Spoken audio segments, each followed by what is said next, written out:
Hey there, thinkers. It's real nice to see you. Thanks for joining me, Quizmaster Jack, here on my trivia YouTube channel, where I spend all my time playing Buzzword from NAQT. The pop culture and sports, as always, will be our topics. Since we're in the last half, week 29, you can see there, we have target scores that we're trying to beat. Didn't quite get past this one last week, so it's the target score again. 97. Looking to get more than 97 points. While working for this company, Yoshitaka Murayama adapted the novel Water Margin into the Suidoken series. Bill Reiser battles the evil Red Falcon in a side-scrolling shooter by this developer. For 10 points, what developer of Contra is the namesake of a common cheat code beginning... It's Konami. Konami code. Yeah, Bill Reiser is one of the guys in Contra.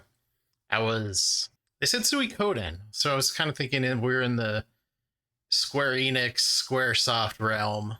But I guess Suikoden is a Konami game. I don't know much about the Suikoden series. I think it has like hundreds of playable characters though.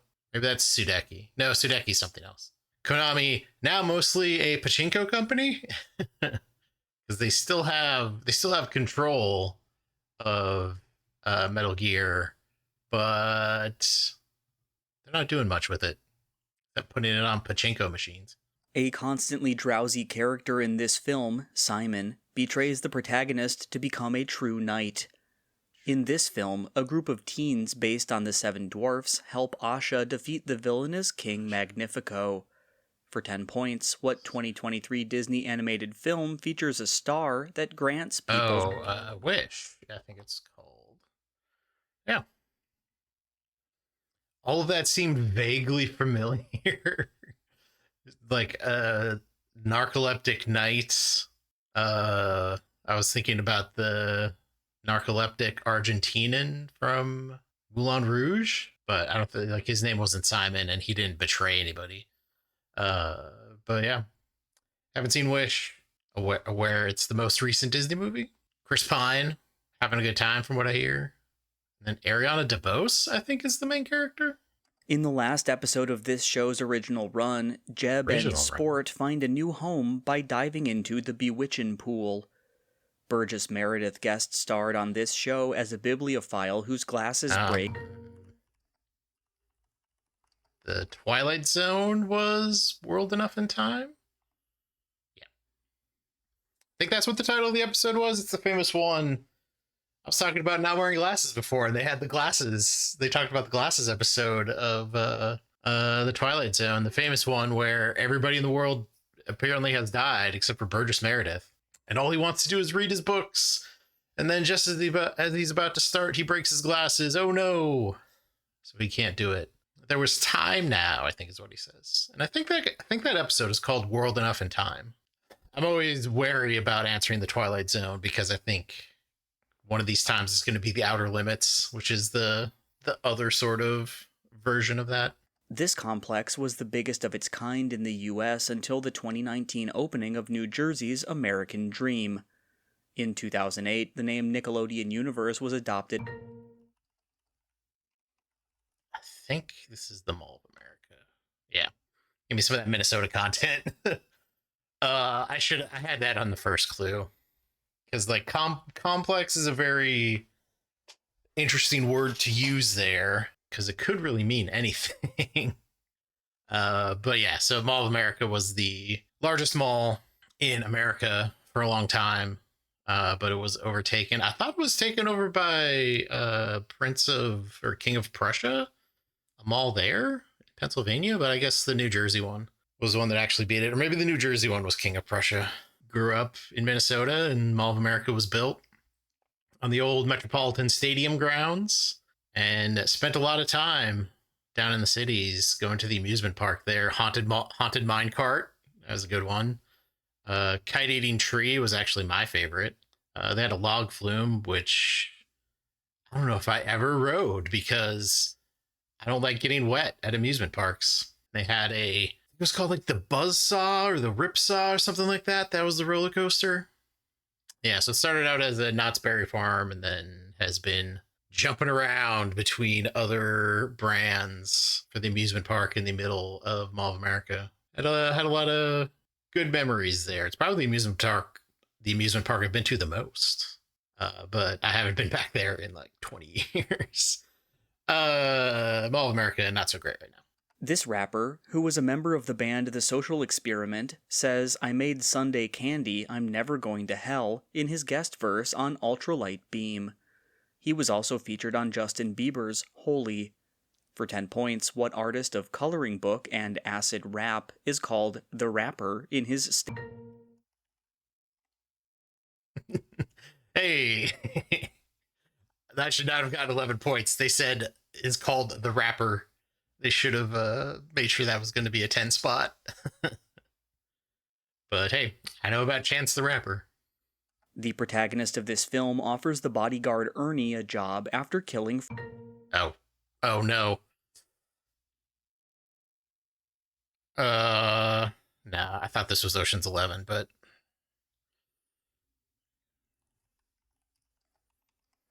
yeah. Okay.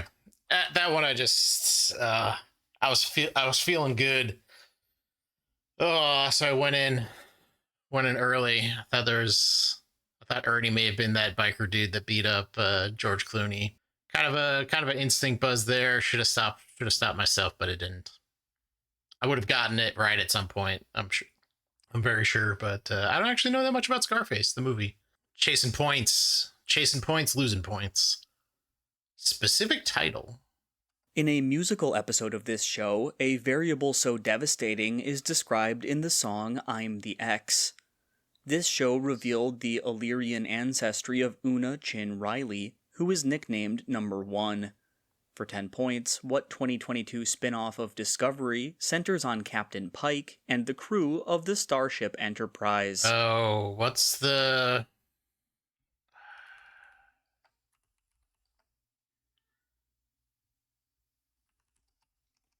Is it like other worlds? Strange New Worlds. I was partway there. Strange New Worlds makes sense with the opening monologue from the series itself. Yeah, I haven't watched. I think I've said this on this channel before, but I've recently realized that I'm really just a TNG fan when it comes to Star Trek because I haven't really followed any of the recent stuff.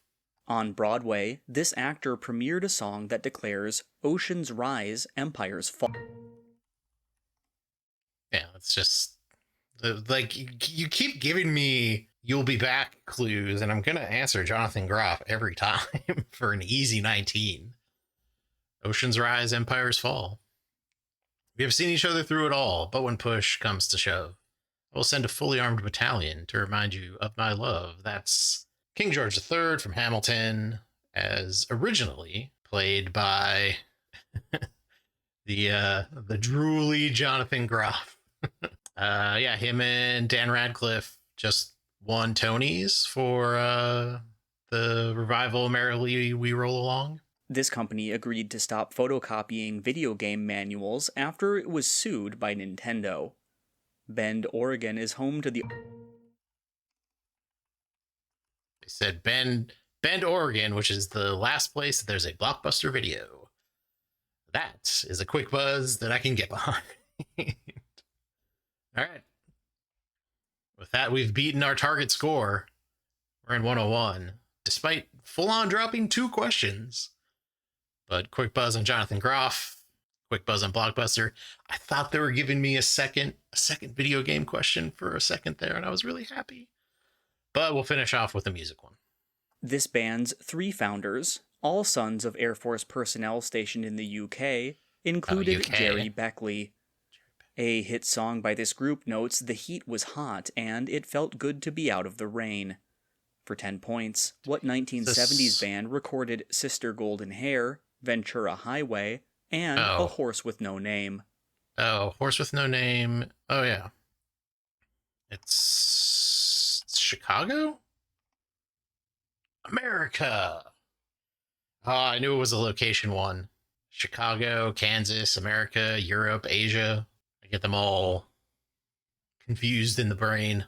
Yeah, 7 wrong, but we still moved past our target score to bump things up a little bit. All right, over here in sports, we have a target score of 81 that we're trying to beat.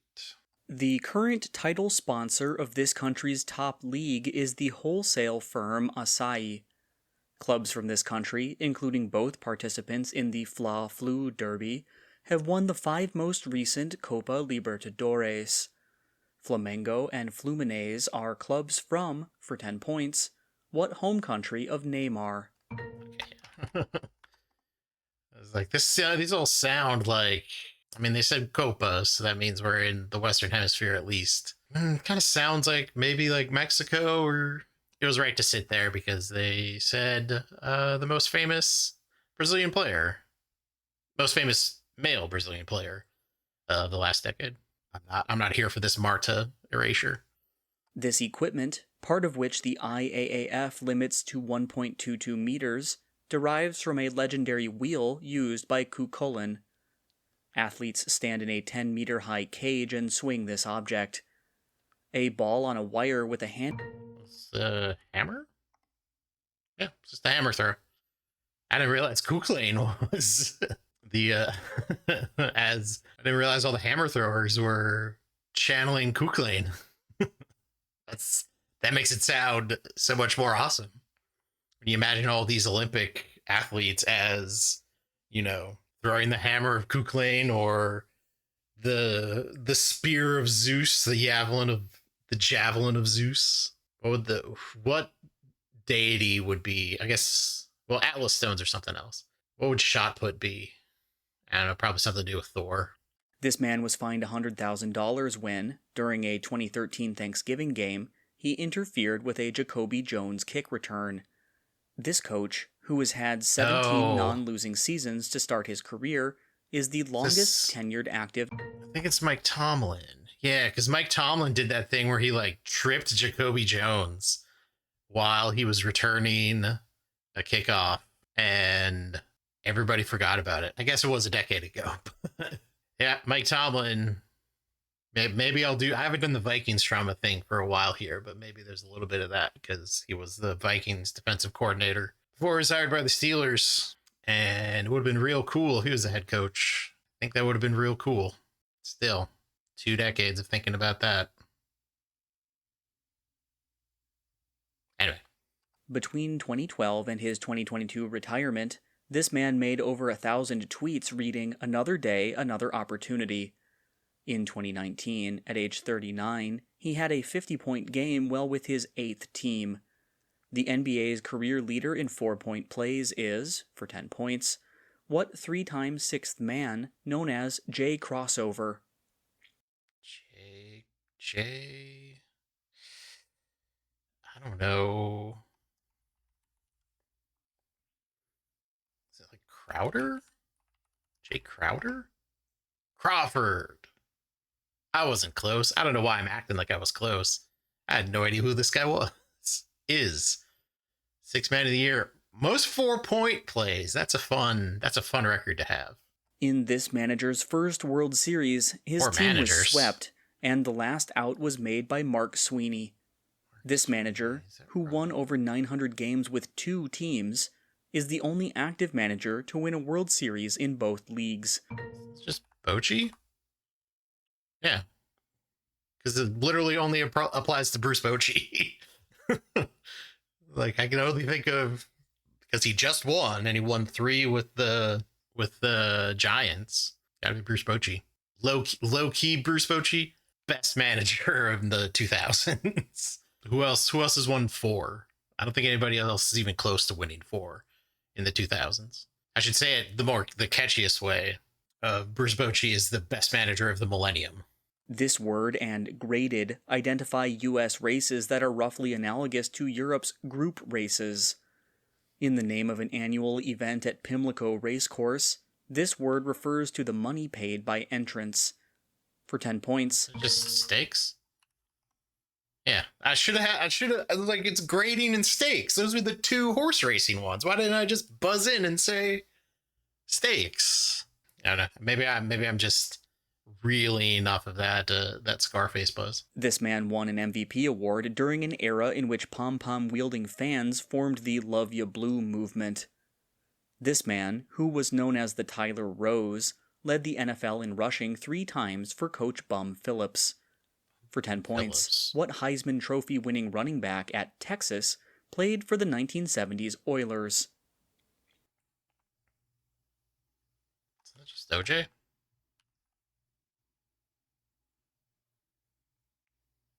No, OJ was with the Bills. I don't have a better answer. Earl Campbell. That's a much better answer. Forgot about Earl. A move from a team in this city to Seattle in 1970 led to a Supreme Court case that challenged the NBA's 4-year rule brought by Spencer Haywood. An So ABA we're the team in this city Supersonics. joined the NBA in 1976 with such stars as Dan Issel and David Thompson. For 10 points, what city is home to the Nuggets?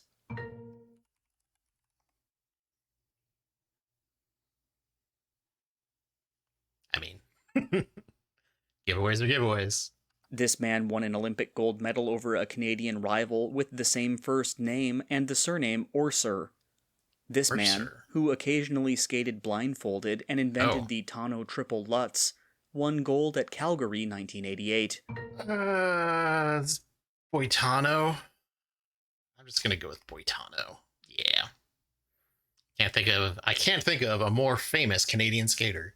Torval and Dean, they're dancers. They're dancers. Made famous by South Park, Brian Boitano. We have beat the target scores. We have improved in both halves this week. While playing for this team, Dickie Thon took a season-ending beanball to the face. This team abruptly lost a star pitcher in 1980 when J.R. Richard had a career-ending stroke. Yeah. The Mets won the 1986 NL.